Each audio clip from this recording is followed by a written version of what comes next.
देश का हर नागरिक कश्मीर की वादियों में पहले की ही तरह बेखौफ होकर आजादी से घूम सके, ठीक वैसा ही कश्मीर बनाने के लिए पीएम मोदी ने बीड़ा उठा लिया। पीएम दिमाग की जगह दिल को और सियासत की बजाय मोहब्बत को ज्यादा तरजीह दे रहे हैं, ताकि न्यू मिशन कश्मीर में सड़कों से लेकर स्वास्थ्य और शिक्षा तक केंद्र की तमाम योजनाओं को पूरी शिद्दत के साथ लागू किया जा सके।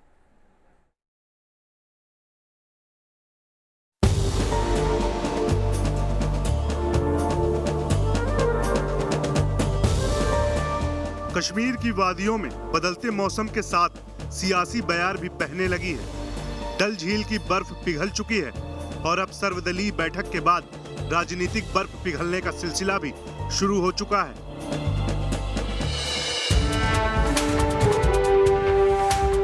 दिल की दूरी और दिल्ली की दूरी मिशन के साथ पीएम मोदी न्यू कश्मीर के भविष्य का रोड प्लान भी तैयार करते नजर आ रहे हैं, जिसके लिए घाटी के युवाओं को देश की मुख्य धारा से जोड़ने का प्लान है। पीएम ने ट्वीट कर कहा, हमारे प्रजातंत्र की ताकत साथ बैठकर अपने नजरिए को आदान प्रदान करने की योग्यता है। मैंने जम्मू कश्मीर के नेताओं से कहा कि लोगों, खासकर युवाओं को जम्मू कश्मीर की राजनीति का नेतृत्व करना होगा और ये सुनिश्चित करें कि उनकी आकांक्षाएं पूरी हो।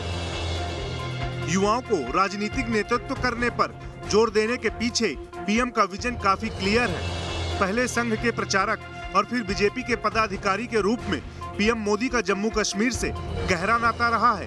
उस दौर में कश्मीर में आतंकवाद अपने चरम पर था। तब उन्होंने जम्मू कश्मीर की सामाजिक आर्थिक परेशानियों को नजदीक से देखा और समझा। अपने इसी अनुभव के आधार पर पीएम ने कश्मीर के नेताओं से कहा है कि जम्मू कश्मीर के युवाओं को मौका देने की जरूरत है।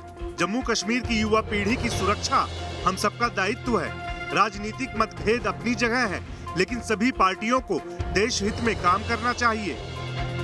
पीएम का इशारा साफ है कि केंद्र सरकार तो कश्मीर के युवाओं के लिए रोजगार के और भी नए अवसर पैदा करने के लिए तैयार है, लेकिन उन्हें भटकने से रोकने की जिम्मेदारी स्थानीय नेताओं को भी लेनी होगी। पीएम ने जोर देकर कहा कि जम्मू कश्मीर का हर नागरिक मेरे परिवार का हिस्सा है। घाटी में अगर एक भी बच्चा मारा जाता है तो मुझे यहाँ बैठकर भी दर्द होता है। केंद्र सरकार की ओर से घाटी में युवाओं को रोजगार मुहैया कराने की कोशिशें हो रही हैं। साथ ही भटके युवाओं को देश की मुख्य धारा में शामिल करने की कवायद भी शुरू हो चुकी है।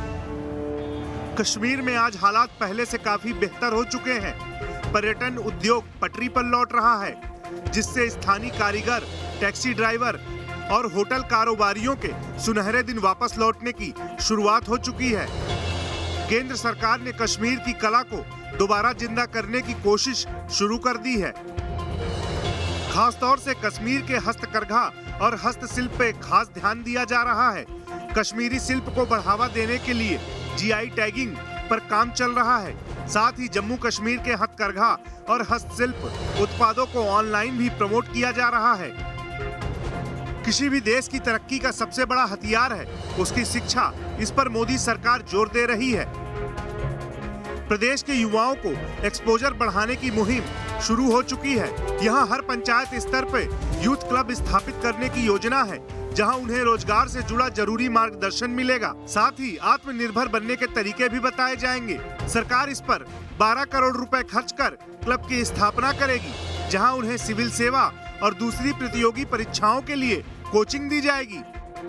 कश्मीर घाटी को हिंदुस्तान का स्विट्जरलैंड कहें तो इसमें कोई दो राय नहीं। अब इस जन्नत की रौनक को लौटाने का मेगा मिशन हाथ ले चुके हैं पीएम मोदी। नई बिजली परियोजनाओं पे काम शुरू हो चुका है। इसके लिए हर साल 3 करोड़ से ज्यादा का बजट रखा गया है, जो बिजली के ट्रांसमिशन, डिस्ट्रीब्यूशन नेटवर्क और प्रोडक्शन पे खर्च होगा। कश्मीर घाटी की सबसे बड़ी चिंता आतंकवाद है, जिस पर केंद्र सरकार ने कड़ा कदम उठाया है। यही वजह है कि घुसपैठ में काफी कमी आई है। जो आतंकी दक्षिण कश्मीर में छिपे हैं, उन्हें ढूंढ ढूंढ कर मौत के घाट उतारा जा रहा है, जिससे लोग बेखौफ होकर कश्मीर की घाटी में चैन की सांस ले रहे हैं। Team news nation.